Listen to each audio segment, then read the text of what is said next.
For today's video, gagawa na naman tayo ng porridge or lugaw.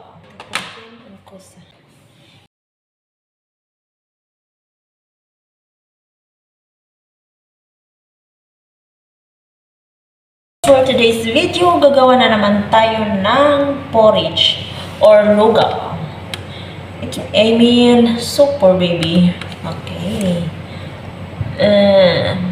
Ngayon, umpisa na natin ang paggawa natin ng lugaw. Let's go, guys! Gawa.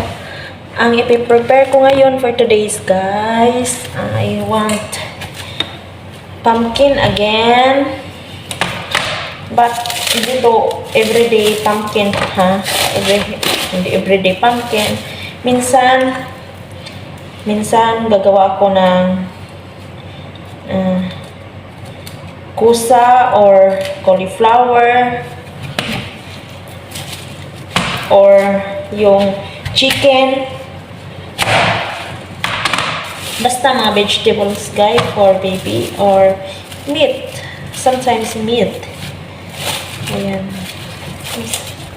masustansya kasi ito, guys, diba? Pumpkin and kusa.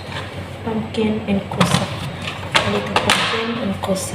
And ito na naman yung gawin natin. Dito natin siya.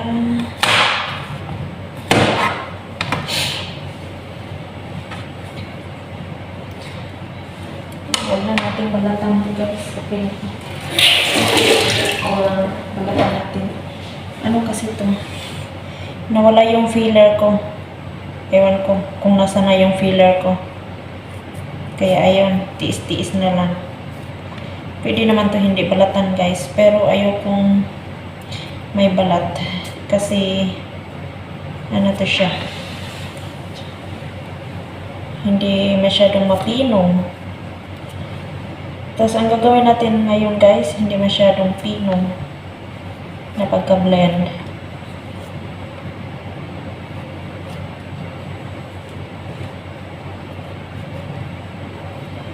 Nahugasan ko na pala ito, guys. Ito, nahugasan ko na ito. At pwede na ito ilagay dito. Ayan. Ready na yung blade. Ayan. Pinuhin lang natin yan.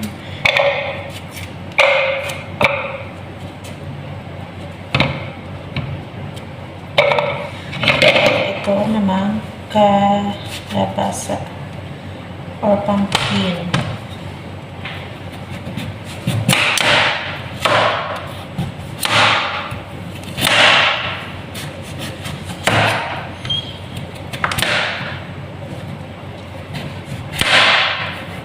Mas madali lang sana to kung nandito yung filler. Kaso ewan ko, na-misplace siya sa daming kagamitan. Ito, hugasan na natin, guys.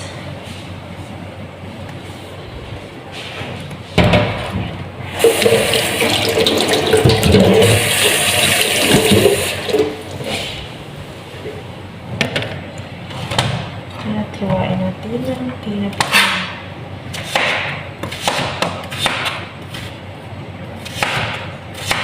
Para madaling maluto.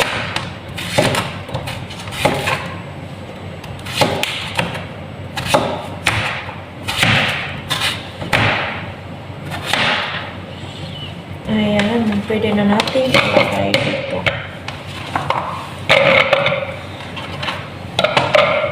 At sarado. Sarado natin, guys. Ayan, sarado na siya, nakasealed na siya. At ngayon, maglagay naman tayo ng tubig dito. Yan, only 15 ml.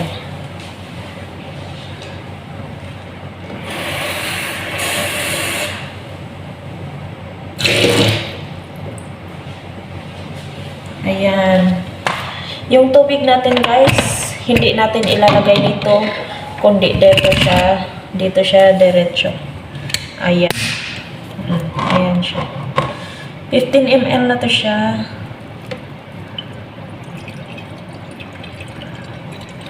Yan. Tapos, then, start.